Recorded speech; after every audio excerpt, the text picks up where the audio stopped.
All right, let's get right to it. So we'll be talking about kind of a fun topic today: playful learning landscapes.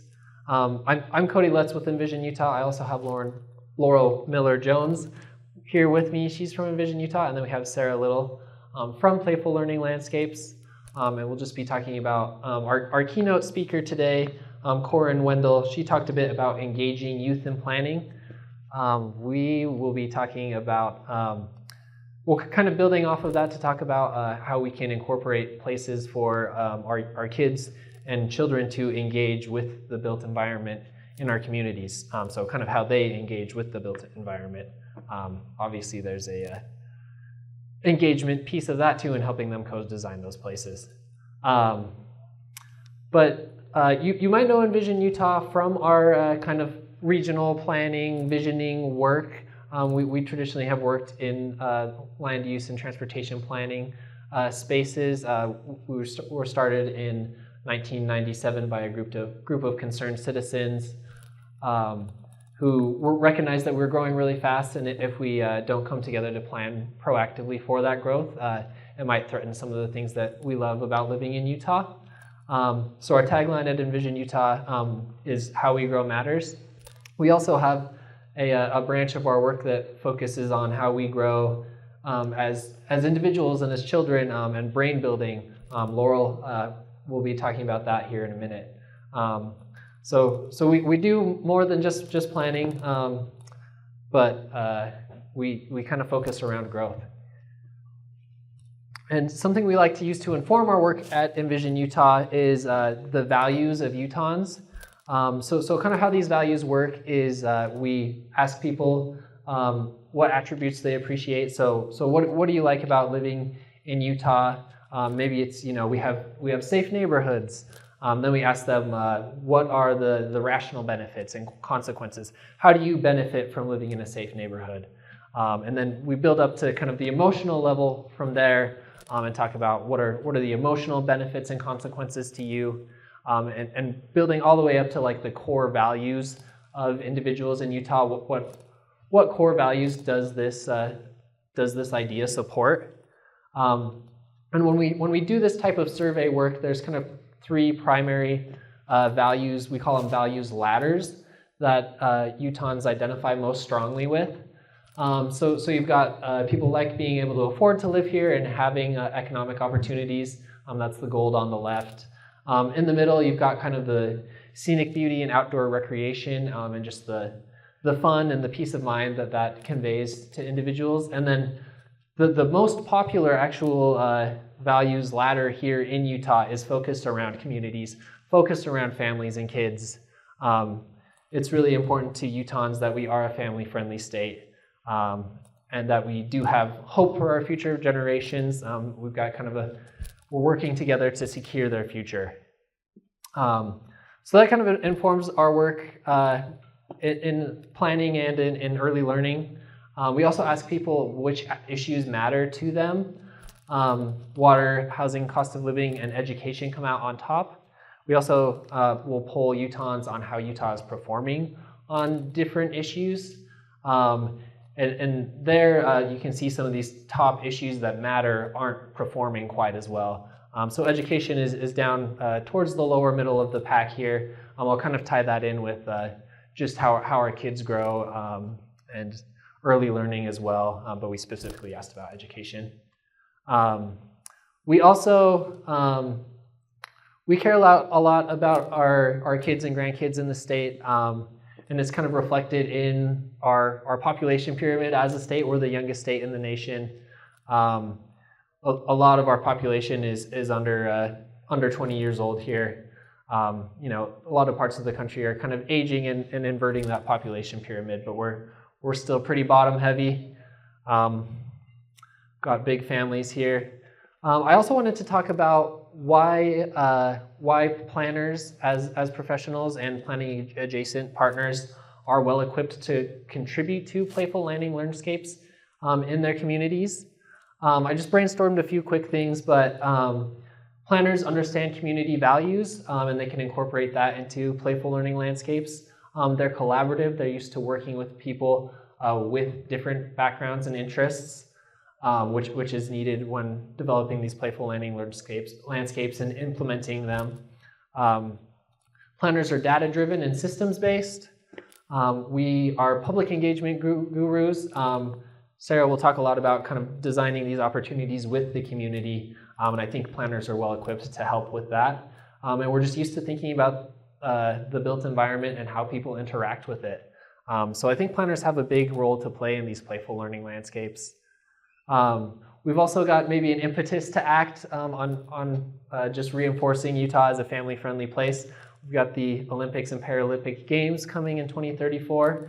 Maybe that can be a catalyst for some of these ideas that we might come up with on playful learning and incorporating playful learning into our public spaces. And before I hand it off to Laurel and Sarah, I just wanted to talk through, or just wanted to share this example of kind of some playful learning out in the wild that I experienced when I was traveling. In the town of Wengen, Switzerland, they have these marble runs that are just open to the public. You do have to buy like a little $2 wooden ball here on the left. But they have 10 or so of these marble runs, kind of life-size marble runs throughout the community that you can circuit so kids can drop them in there, watch them go, kind of see how they interact with these designs. So I thought that was really cool and kind of piqued my interest. I also have a newborn at home, so I'm interested even more than before in how we can create opportunities for play and learning in our public spaces. With that, I'll hand it off to Laurel Miller-Jones from our office. Thanks, Cody.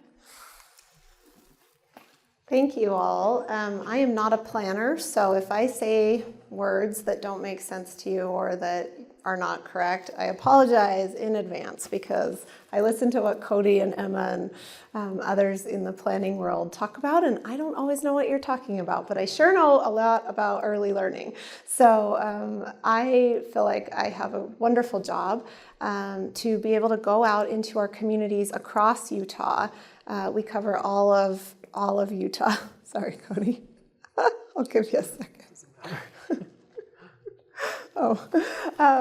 And we engage with about over 200 community partners throughout the state. So in the project that I run, we work with child care centers, we work with preschools, we work with the school districts, specifically the preschools within the school districts and the teachers there. We also work in healthcare, so little health clinics in little towns all across the state, as well as University of Utah and Intermountain.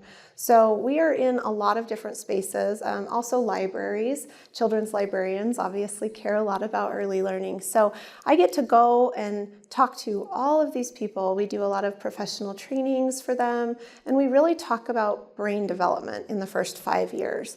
The growth of the brain happens the most in those first 5 years, and specifically the first 3 are really, really critical there. And so we want to make sure that our community partners, who are the trusted individuals in a lot of families' lives across the state, know this information so that they can then disseminate that to the families. The other part of my job is that I direct to parent train. So we will train parents directly on this. And I will tell you, parents are stressed out. If any of you are parents of young children or have, grandkids or nieces or nephews, it's a lot of work to raise a little human being. And their brains are built by their experiences. They're built over and over and over again by the experiences they have, much like the architecture of a building. So if the architecture of a building from the bottom up is really strong, that building is generally going to withstand a lot more as the building, ages and grows. Same with a human. The better start that we have and the stronger that brain is grown in those first years, the better that it's going to be able to handle things like resiliency and grit and executive function skills. So why we're here today to connect some dots is because we have a wonderful opportunity to bring some great spaces or some great opportunities to engage in nurturing interactions with our children across the state. And even if you don't have children in your lives, I think you can probably appreciate that these would make communities better.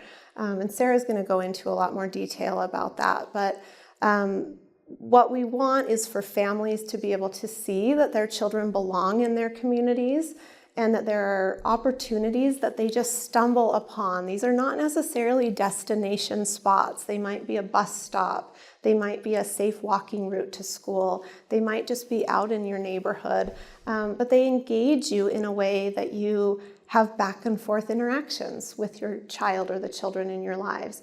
And that's really what we're aiming to do here. So it incorporates the work that we're already doing, but in this really fun way. And Sarah will be able to talk about some of the fun things that hopefully you saw when you were coming in, for those of you who were coming new to this session. But I'm happy to answer any questions later on, but just wanted to kind of tee that up. I'd love to introduce to you Sarah Lytle from Playful Learning Landscape. She's their executive director, and she flew in from Seattle for this today. So please help me welcome her.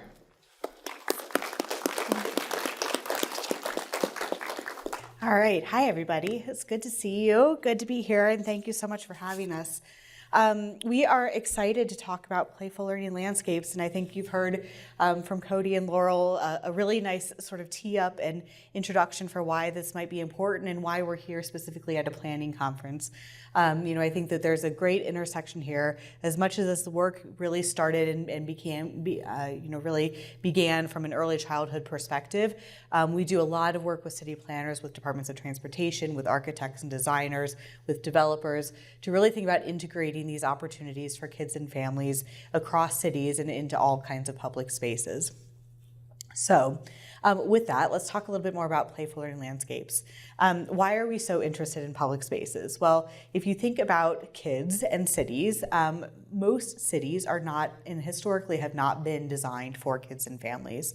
There's lots of spaces that are out in this world that are, very intentionally and functionally designed, which is great. That's how they're supposed to be designed. But we think that there's another layer to this design and another layer of consideration that would make these kinds of spaces really all that much more effective for kids and families. And this is so important because we know kids and families are in fact spending time in these spaces. So if you look specifically in those early years, kids are only spending about 20% of their waking hours in formal learning programs. And you can think about formal learning programs as, childcare centers. Once you get into the kindergarten and K-12 system, those are formal learning environments.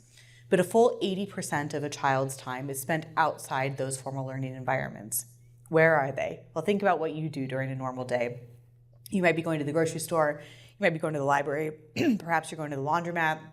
You might be using public transportation, you might be driving places, you might be walking places. All of those spaces would be considered those informal or not formal learning environments. And so there's a huge opportunity there to tap what we think is this other potential to support children's development over time. Because even if a child is enrolled in a really high quality early learning environment, which we hope kids all are, but we know that all kids are not, but even if they are, that's still only representing 20% of their time. And so when we think about that other percent of time, that other 80%, we think of that as opportunity. And so when we think about these kinds of public spaces, we will oftentimes ask ourselves rhetorical questions like, when is a bench not a bench? And by that we mean, where are there places and spaces in the world and in our communities where kids and families are spending time that are not necessarily designed for kids and families? Benches designed very well for functionality.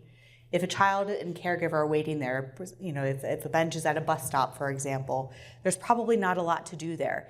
The child might be bored. It might be a pain point for a parent or caregiver. If you've ever spent time with a restless child at a bus stop, you've experienced this moment. Perhaps you're going to pass along your phone to kind of keep the child busy, but you're really, there's nothing necessarily to do in that time. And so we're really focused on identifying these kinds of spaces in the public realm, like benches, because we know that we can transform these spaces into playful learning landscapes. And this is, in fact, a transformed bus bench that exists in Philadelphia, Pennsylvania. What you see here, it used to be what I showed you, a very functional but boring bench. Now what you see is a multi-tiered bench where kiddos can crawl along the different tiers, they can step along the different tiers. And then in the back, we have 2 different puzzle walls. So in these puzzle walls, kids can spin the cylinders to create the pictures, to create the images. In the foreground, you see an image of Martin Luther King Jr. When we co-designed this installation with the community, that was really important to them because this specific site was a site in Dr. King's 1960s Freedom Speech Tour. So he spoke there. This was really historically relevant for that community. The puzzle wall in the background there actually spells out Belmont, which is the name of this community in Philadelphia. And so you can start to think about the letter recognition, the spelling that's happening for kids at this bus stop. They're maybe learning and hearing stories being passed down by their parents and caregivers about what it was like to witness Dr. King's speech back in the 60s. So when you start to think about these opportunities, what was previously a very boring bus stop has now been transformed into something that offers opportunities for really rich interaction between children and caregivers. It's an opportunity for that community to come together around the historical significance of this site, and it just opens up this environment and makes it a completely different space. And so that's what we're talking about when we talk about playful learning landscapes. In terms of playful learning is play that is guided by an adult or the environment toward a specific learning goal. So it's everything that we know and love about play, and we've got that very defined learning goal integrated. And so if you look at this picture, I love this picture because I think it's such a simple example of playful learning. And in fact, we have a demo of this exact game on the little ramp as you came into the theater today.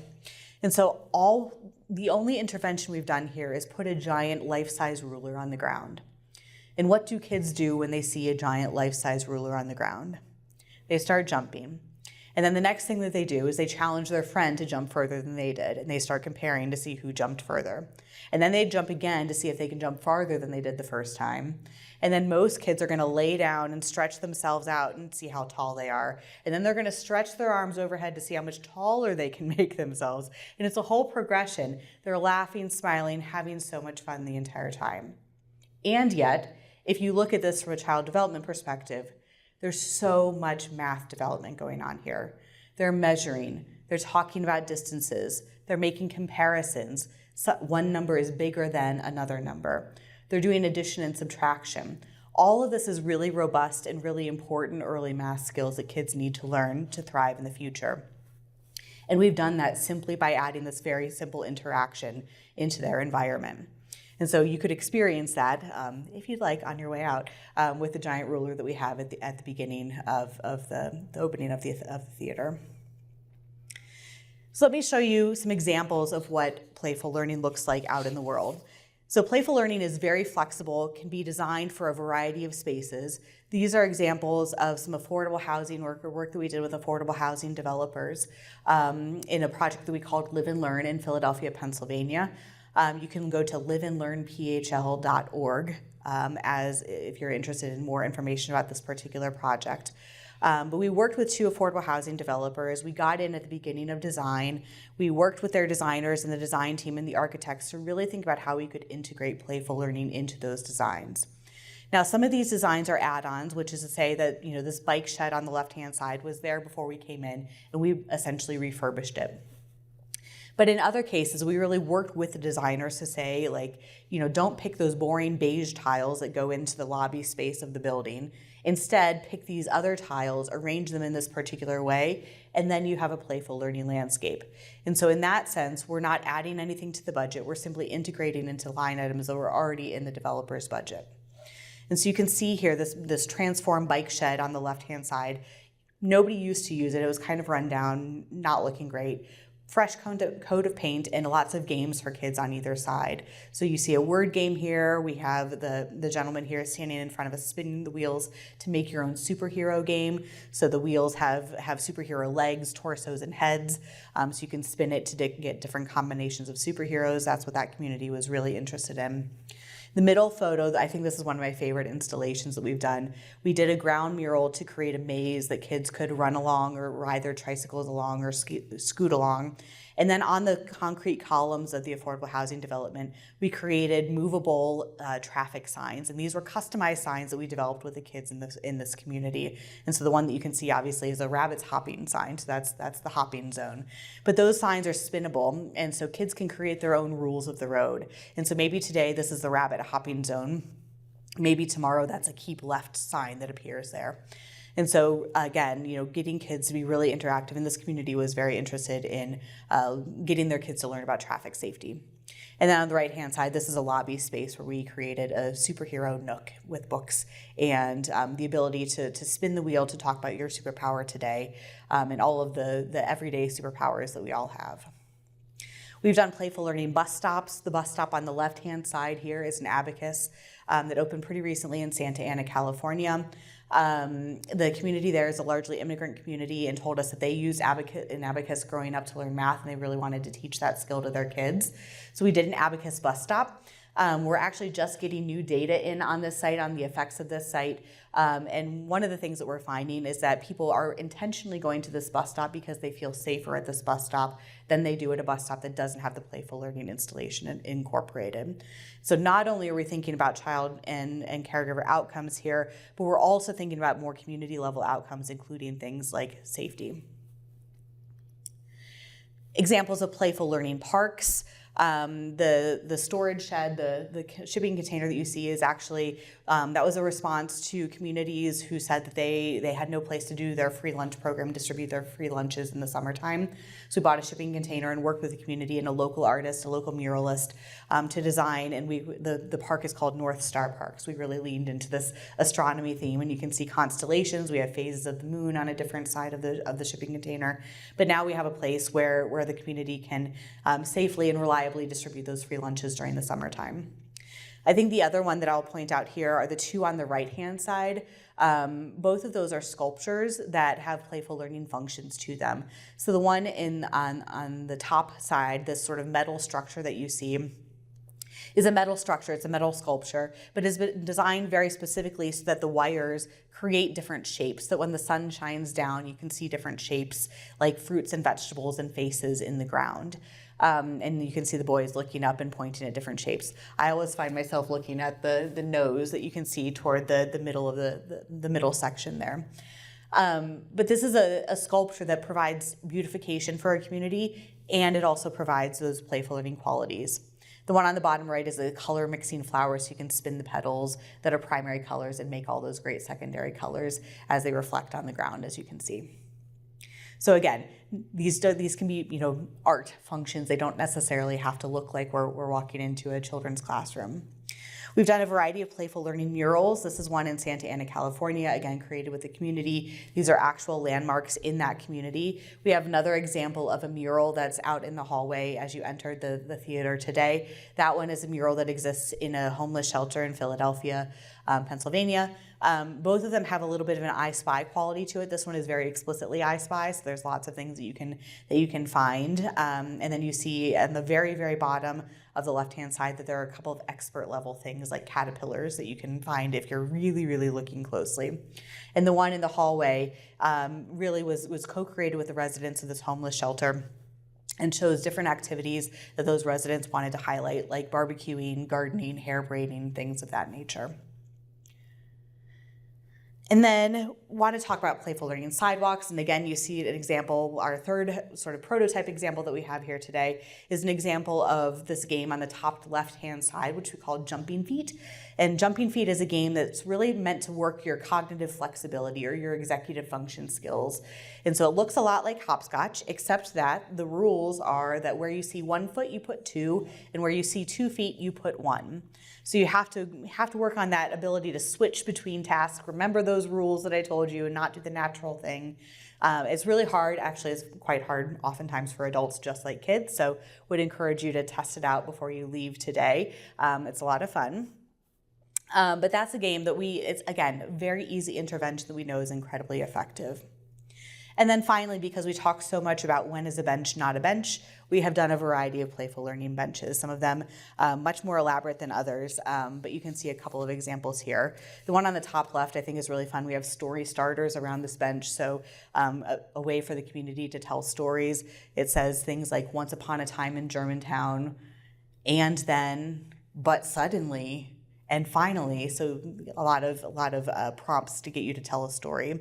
And then there's actually a crank wheel on that one too, where the community has recorded stories that they want kids to hear in little 90-second chunks. So you can listen to those stories with the crank wheel.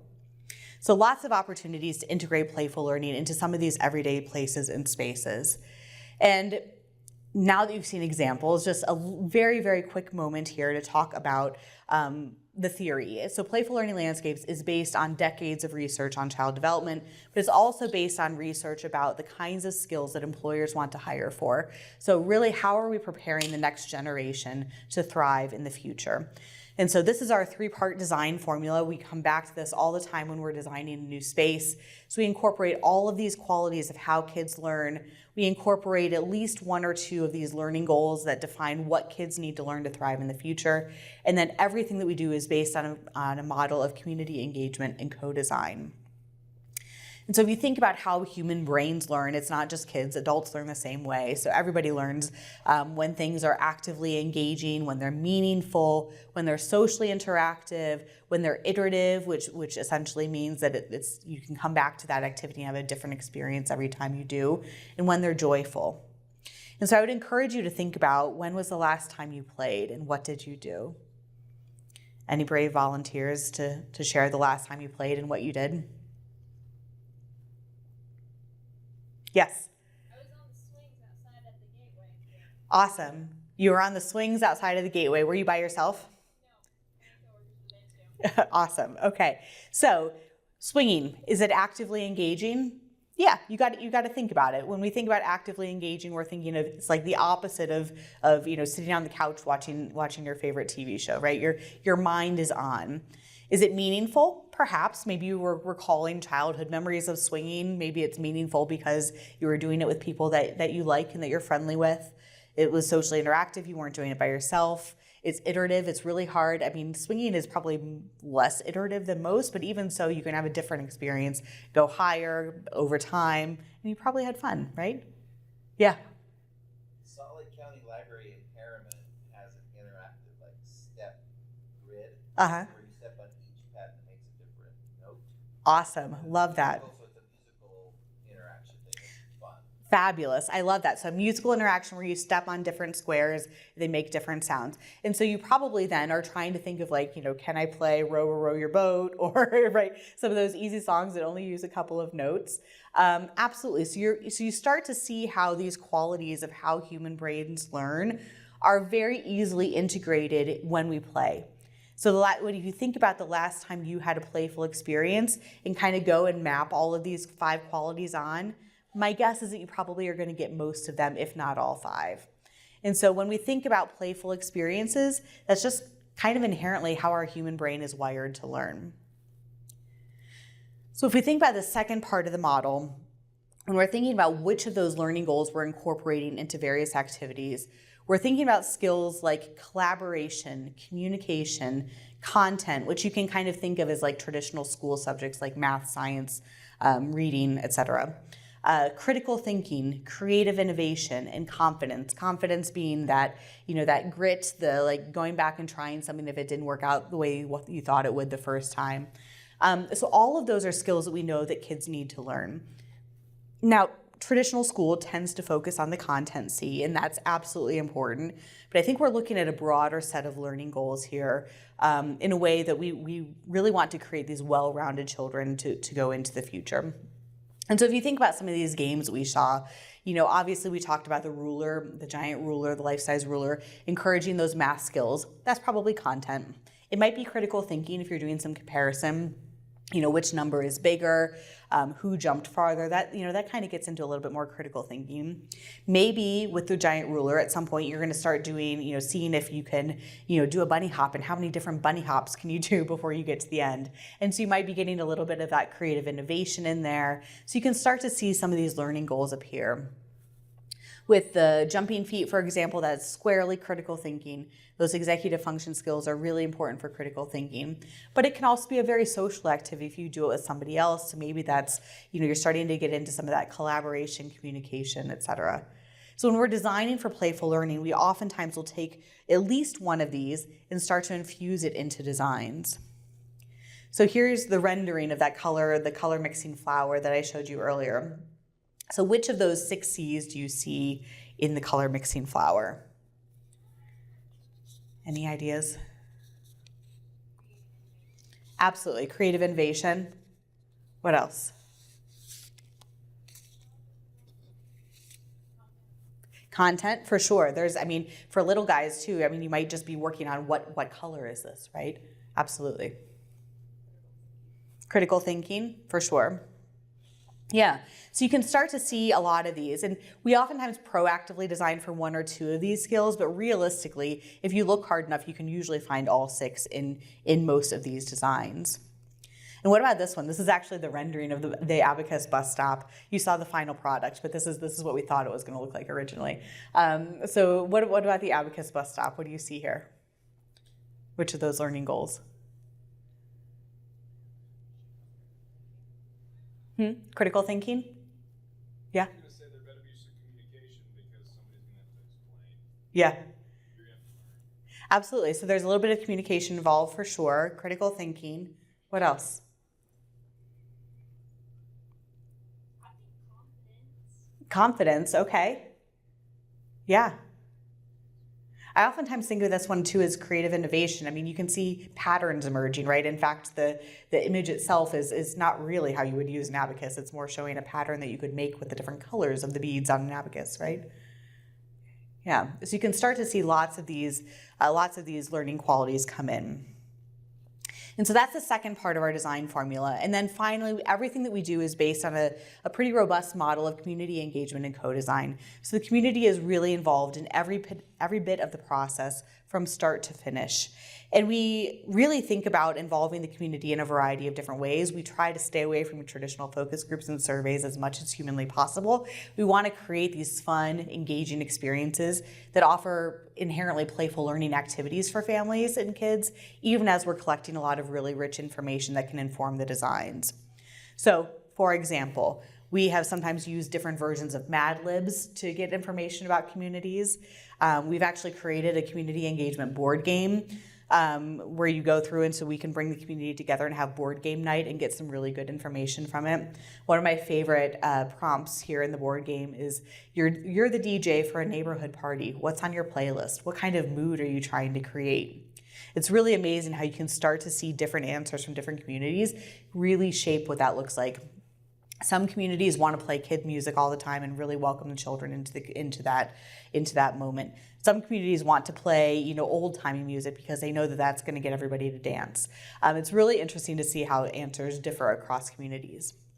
Obviously, in COVID, we shifted to a lot of virtual engagement, but this is a screenshot. We worked with this group in Santa Ana and sent home bags of stuff to people. So we had, they got bags of stuff that had lots of different arts and crafts supplies, and we'd come together and have little virtual arts and crafts moment, and then they'd hold up their final designs and explain them to us, and we were able to capture images via the Zoom screen. And then with everything that we do, we not only engage the community at the beginning, but then we also prototype test everything with the community. So we bring versions like we brought here today, like little versions that are not terribly costly. We actually built an abacus before we decided that design was final. We built it with pool noodles and dowel rods, cut up pool noodles, just to see how it works. You want to know before you go into fabrication if this is actually going to work as you think it's going to.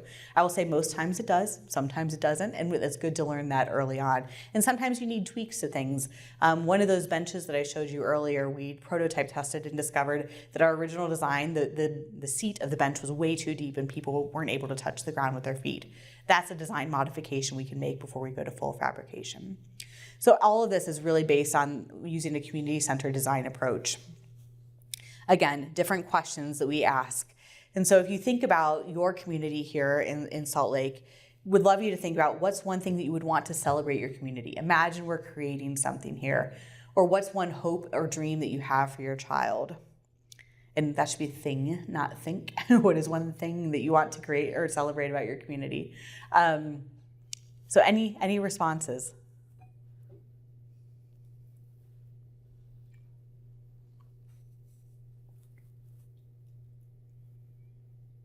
What would you want to celebrate about your community? What makes it special? And you can be thinking about community big scale, big C community as in the entire city. You could be thinking about your neighborhood, your specific area that you live in. Yeah. I live pretty much downtown, and I appreciate the walkability, and then our neighborhood's really diverse as well. Awesome. So you want to celebrate walkability and diversity. Fabulous. Anyone else? Yeah. Got great views of the mountains. Great views of mountains. Love it. And so you can start to see that over time you'd collect responses like these and start to, kind of shape what makes the community a community and the things that you can start to pull into different designs. Love that. Thank you. And that gives you a very highly customized design that really is designed for that space and would be hard to replicate in a different space. That the mural that's in the hallway, I would encourage you to look on your way out. That was co-designed with residents at this very particular homeless shelter. And what you can see in that mural is not only the activities that they chose, but this mural was designed to go in the basement space of the shelter. It was like a white cinder block, very kind of depressing space. Families told us that it was always a bummer to get assigned a room in the basement of the shelter. So we wanted to do something to liven it up. And so you'll in fact see at the bottom of the mural that you can see the top of the shelter building represented. And so the whole mural is meant to be as if you're above the shelter building itself in the sky, sort of give that fantastical sense to it that families were expressing to us that they wanted. So things like that are very uniquely created for those spaces. And in fact, sometimes even customizing something like jumping feet can be done in different places. So you see the version of jumping feet that we've done in Philadelphia. It's the version, or close to the version that I brought here today to show you. We did a version in Venice, Italy. You can imagine Venice was very concerned about aesthetics. So we used different colored bricks there instead of actual feet and footprints. And we did a version of that too in Sao Paulo, Brazil. And so here, instead of feet, we're playing either the shape game or the color game. So you have to cross from one side of the sidewalk to the other, either jumping yellow to yellow to yellow or circle to circle to circle. So it's the same principle, it's the same learning goal embedded, but in a way that felt very responsive and that the community told us that they were much more interested in these bright colors, bright shapes, and wanted to do something like that. So you see then that same design principle weaving through all three of these designs, even though they're highly customized to the community in which they live. So not only is this based on research, but we know that this in fact works. So we've done a lot of research looking at the impacts and the effects of these spaces on child and caregiver interactions and children's development over time. So we know that in fact that at this particular urban thinkscape site, caregiver-child interactions increased 24% from before installation to after installation. At other sites, we've seen increases up to 40%. It means that kids and parents and caregivers are just talking a lot more, having a lot of the exact kind of interactions we know set kids up to thrive in the future. And in fact, including those learning goals is very effective. When you include that learning goal, that's in fact what kids and caregivers are talking about. So if we want to talk about STEM, the science, technology, engineering, and mathematics, if we include that as a learning goal, we know that that's what kids and families are going to talk about, as I did in this particular case. So lots and lots of research and data showing the effectiveness of this. And I also mentioned that the safety data that's new out of Santa Ana, California. And so in sum, we think there's a huge opportunity here to create joyful learning opportunities for all children in the public realm. And I would look to you, and we're going to do a little bit of a brainstorm activity now to think about exactly what would those spaces look like, where are there opportunities in your own purview of locus of control here, where you might be able to start to think about what this looks like integrated into the work that you're doing. So I will turn it back over to Cody.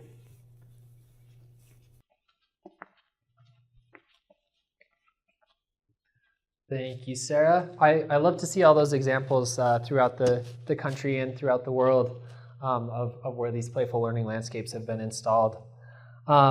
We've got about 10 minutes left here. Well, actually, I think we can take until 4. You all have been listening to people talk all day, so we wanted to incorporate some time for you to brainstorm and chat with each other at the end of this session today. So you've received these little worksheets. Hopefully you've got a pen with you. If not, you can remember what you were thinking. But we just wanted to create an opportunity for you to think through what some of the opportunities to create these playful learning landscapes might look like in your community. We've heard a few examples from Harriman and here at the Gateway already. But what are some opportunities that you have, or where in your community, location-wise, might you integrate playful learning opportunities? Kind of taking it a step further, who could help to champion playful learning in your community? If you wanted to install one of these or kind of create more of a norm of creating these types of spaces. How can I advance playful learning in my community? And what resources can I leverage? And then what's the first step I can take to implement my idea? So let's give you through 3:50. That's about, and we can bleed over a little bit if we need to. But we just want to give you some time to think through these questions. I encourage you to discuss with your neighbors and brainstorm together a little bit and see what you can come up with. And then at the end, we'll reconvene, and hopefully you'll be excited about your idea and want to share it about the group, and we can also answer any questions then. So I'll give you a minute. Thanks for coming.